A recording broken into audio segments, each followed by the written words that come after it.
السلام علیکم ویئرز 13ویں قسط کے آغاز میں آرتک صاحب گندوز کے ٹانکے لگا کر فارغ ہو چکے ہوتے ہیں۔ ارطغرل وہاں پر آتا ہے اور اپنے بیٹے کو دیکھتا ہے اور اس کا ماتھا چومتا ہے، اور پھر وہ آرتک صاحب سے پوچھتے ہیں کہ اب میرا بیٹا اس مشکل سے نکل آئے گا۔ آرتک صاحب کہتے ہیں میں نے جو کرنا تھا وہ کر لیا، اب اللہ تعالیٰ پر ہے۔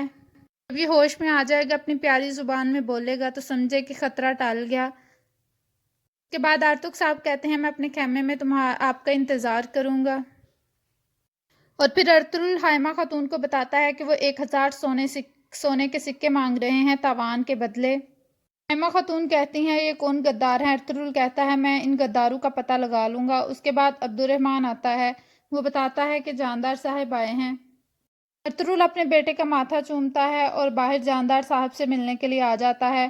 جاندار صاحب کے ساتھ آلیار بھی ہوتا ہے۔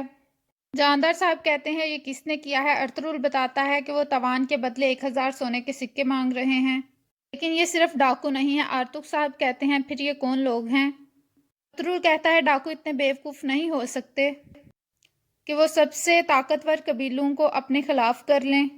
جاندار صاحب کہتے ہیں مجھے اجازت دیں۔ ارطغرل کہتا ہے ہم آپ کے مقروض ہیں، کیونکہ جاندار صاحب 1000 سونے کے سکے کا انتظام کر رہے ہوتے ہیں۔ وہ قتلوجہ کو کہتے ہیں کہ سکے لا کر ارطغرل کو دو۔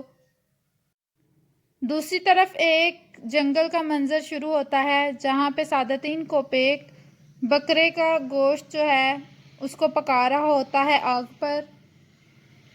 اس کے بعد سپاہی ان کے ہاتھ دھلوا رہے ہوتے ہیں، اور وہ بھی ہاتھ صاف ہی کر رہا ہوتا ہے کہ اورال وہاں پر پہنچ جاتا ہے۔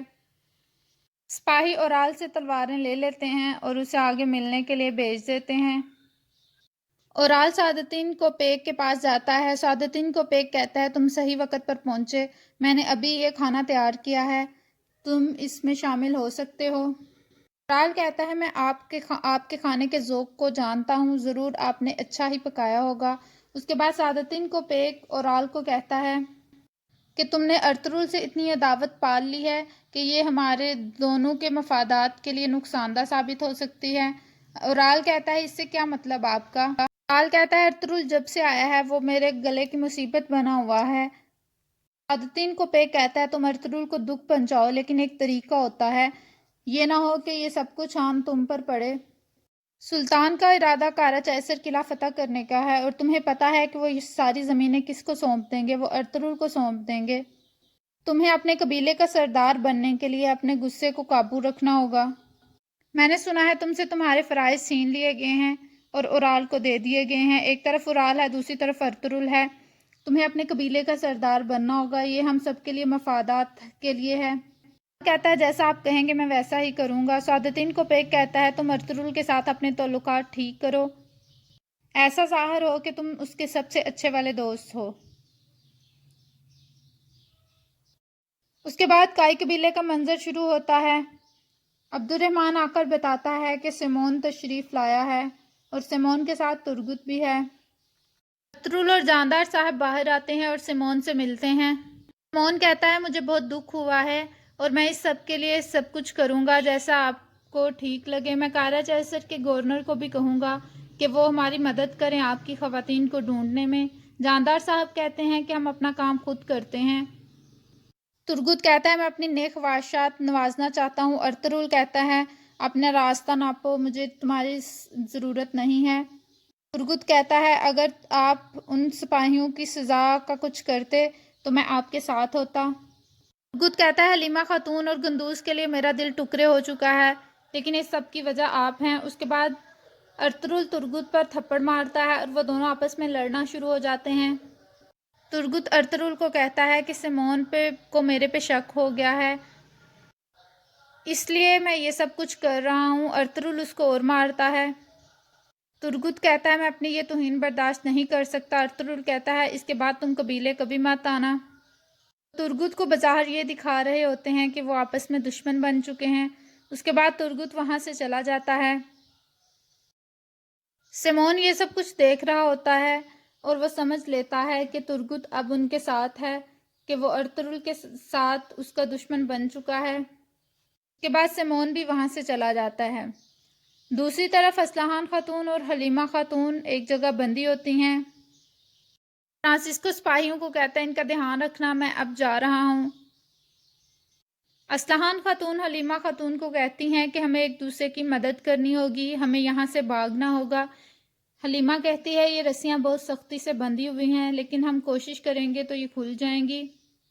فرانسسکو اپنے سپاہیوں کو کہتا ہے تم نے آنکھیں کھلی رکھنی ہیں اور یہ بھاگنے نہ پائیں یہاں سے۔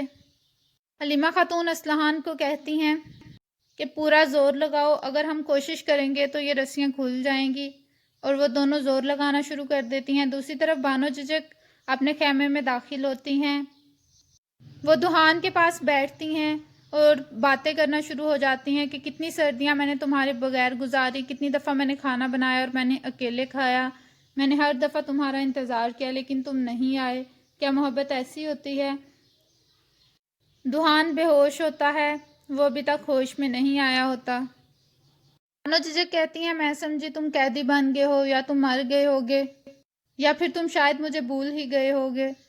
اتنے میں دہان کو ہوش آ جاتی ہے، وہ کہتا ہے میں نے کتنی جنگیں لڑی ہیں اور میں کتنی دفعہ قیدی بنا، لیکن میرے دل سے تمہارا خیال نہیں گیا، میں اپنے پھول کے پاس واپس آیا ہوں۔ اس کے بعد ہانلی بازار کا منظر شروع ہوتا ہے۔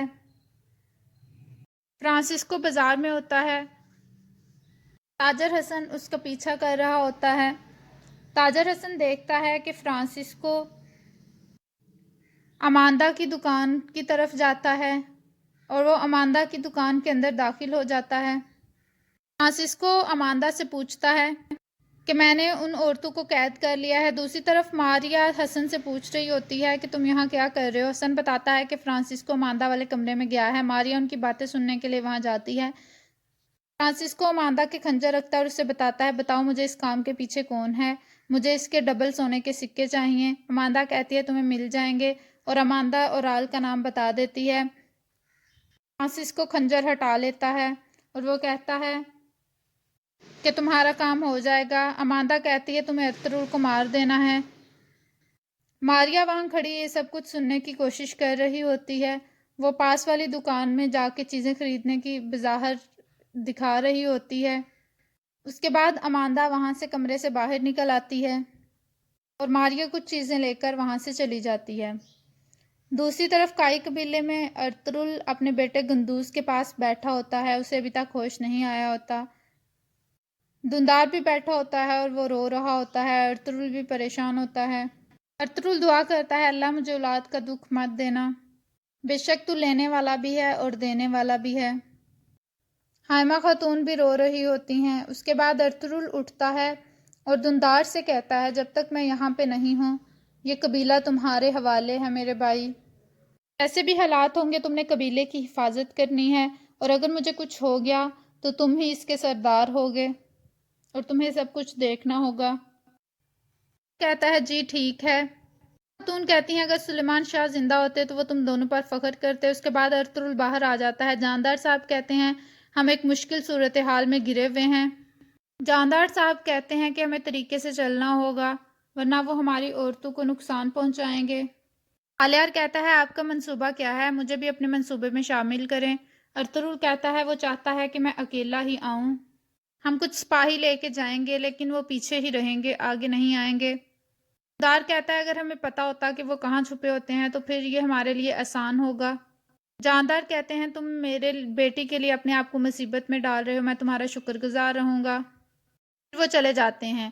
دوسری طرف بمسی اور کچھ سپاہی دہان کے خیمے میں اس کے پاس آتے ہیں اس کی خیریت معلوم کرنے کے لیے۔ سامسا کہتا ہے ہم اپنا کام پورا نہیں کر سکے دہان بھائی، ہمیں اس کا بہت دکھ ہے۔ دہان کہتا ہے ہم پہلے اپنا کام کبھی ادھورا چھوڑے ہیں، ہم اپنا کام مکمل کریں گے۔ بمسی کہتا ہے لیکن ہمیں اسلحان اور حلیمہ خاتون کا دکھ ہے، وہ قید میں چلی گئی ہیں۔ دہان کہتا ہے ارطغرل بھائی یقیناً ان کو چھڑوا لائیں گے۔ اس کے بعد بمسی کہتا ہے کہ سب میرے قریب آؤ میں آپ کو ایک کہانی سناتا ہوں۔ وہ ایک کہانی سنانے لگ جاتا ہے اور یہاں پہ اس قسط کا اختتام ہوتا ہے۔ ویڈیو پسند آئے تو لائک کریے گا، کمنٹ کر کے بتائیے گا کیسی لگی ایپیسوڈ۔